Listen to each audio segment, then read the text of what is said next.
All right, guys, we need to talk about this. It's one of the things that is the aftermath of UFC 293. It's something that I've been racking my head over for a couple of days, and it hurts me. It hurts me to say this. It hurts me to say what I'm going to say, but I think it's a conversation that we need to have as a fan base so it actually reaches this person, because the person that this involves, you've seen it in the title, listens to the fans and is very in touch with the fans.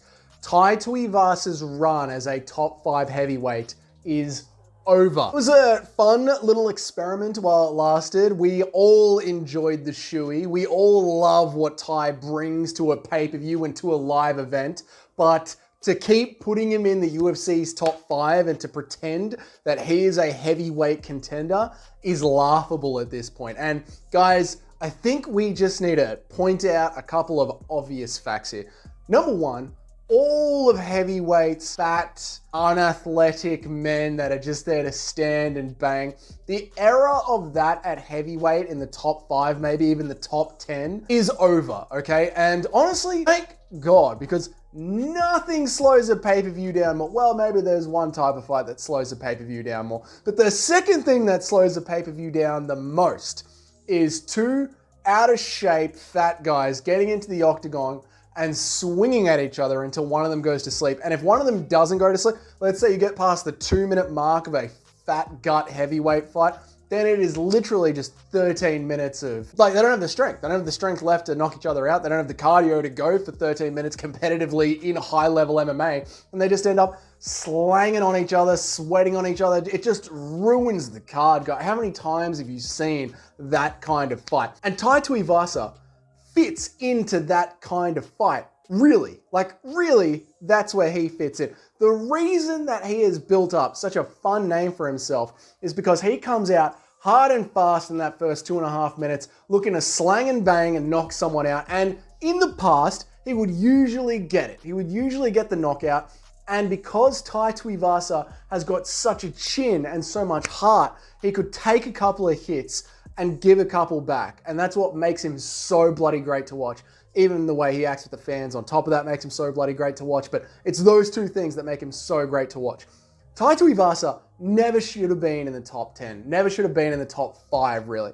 He got put up against Derek Lewis to help sell a pay-per-view back in the day. And we just knew that someone was going to sleep. And anyone on any night between those two, it could be one or the other that was going to sleep. And on that night, it happened to be Tai Tuivasa instead of Derek Lewis. They played a 50-50 game. Tai Tuivasa won, and Tai Tuivasa went from something like, I think he was like 11th or 13th or something, to the 3rd ranked heavyweight in the world. This was back during the Francis Ngannou, John Jones, Stipe Miocic drought that heavyweight was going through. The Contender Series was signing so much heavyweight talent. Heavyweight needed a direction to go in, and Tai Tuivasa was there to get filled into this void, and his career and his personality was born out of it because he stepped into that spotlight so well. But that time has passed and heavyweight has caught up, and Spivak is an amazing talent. Curtis Blades has proven that he is an amazing, well-rounded veteran that is in the top 5 and deserves to be there. Volkov has beefed himself up and become a athletic, heavy, chiseled heavyweight. Cyril Gane is a chiseled heavyweight. Tom Aspinall is a chiseled heavyweight. This drought that heavyweight had at the top of it is gone. Ngannou, the block of a man that just put a pause on that entire division, is gone.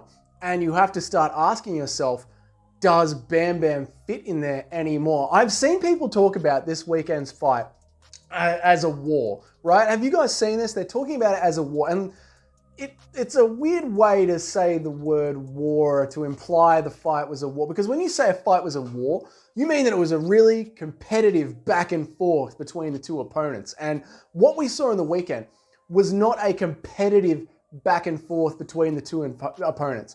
What we saw in the weekend was Volko beating the hell out of Tai Tuivasa everywhere that Volko wanted to take it. And that's not good because it went down onto the ground and Tai was losing on the ground. It came up on the feet and Tai was losing on the feet. Like, if Tai Tuivasa can't stand and bang with these guys on the feet, then he has no ground game as well. And if he has no ground game, He doesn't belong in the new era of heavyweight, the new top 5, top 7 of heavyweight that are all starting to become these really well-rounded mixed martial artists. And to add to this as well, look at what Jailton Almeida's doing at heavyweight. He's just moved up and he started to tear through the division. I mean, John Jones moved up and in a single moment embarrassed heavyweight with how easy he made Cyril Gane look. This idea that you can just be a heavy-set fella and walk into the UFC heavyweight division and start swinging, those days are done. And unfortunately for Tai Tuivasa, he's got a great little calf kick and an overhand. And that's really all Tai's got. He hasn't got much of a clinch game, hasn't got much of a ground game. There's not much else going on except a nasty little calf kick, a jab and an overhand. That's it. I mean, okay, Sean Strickland literally just won a title off those things, but it was a teep, not a calf kick. But Sean Strickland just won a championship with 3 weapons. But, you know, what the hell happened there, right? The whole world is going to be talking about that for a couple more months. What the hell happened there? Is Israel Adesanya the worst striker in the UFC? I don't know. Sean Strickland reckons he's an amateur. And a completely different question for a different time. What do you do with Bam Bam? How are we going to save his career? Does Bam Bam belong at heavyweight? These are the questions that you need to answer. Is there any chance of Bam Bam losing the gut and dropping down to light heavyweight? Does he have the skill? Probably not. Can we build the skill with what he's got? He's 30 years old. I don't know. I don't know what you do with Bam Bam from here. I don't know if he can lose the weight and has the skill set to drop down a weight class. And I don't know if he can build the skill set to stay competitive in the heavyweight top 10. So what do you do with him? He's on a great UFC contract. He's a fan favorite. Do you just put him as a prelim opener against any heavyweight that's not inside the top 10? Parker Porter. Do you put Parker Porter on a pay-per-view though? Like, is this what we're going to be doing?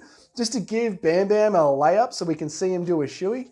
Maybe, I don't know. Maybe you do it on the ESPN prelims as the main event on the ESPN prelims. So you give the ESPN prelims a bit of a fan show. You know what I mean? It's where we seem to be putting our retirement fights. It's where we seem to be putting our comeback fights. Do we put our fat heavyweights on there that just drink beers and do shoeys and then, you know, chuck the shoe in the air and say, buy the pay-per-view on to start the pay-per-view stream? Who knows?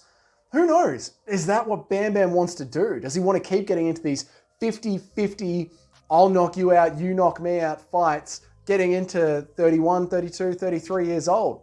Depends how good the money is. What else is he going to do? Go work for DraftKings? He could do that. He could go get a beer sponsorship. He could do that. Guys, it's a dialogue that needs to start being had. We love Bam Bam. We love what he brings to the sport. I don't know if heavyweight loves Bam Bam anymore. Leave it down in the comments. What do you think is next for Tai Tuivasa? I don't know, to be honest. I don't know. Maybe just chuck him in as a prelim headliner. What can you do? Guys, if you've been enjoying these videos, consider hitting the subscribe button down below, and I'll see you all in the next one.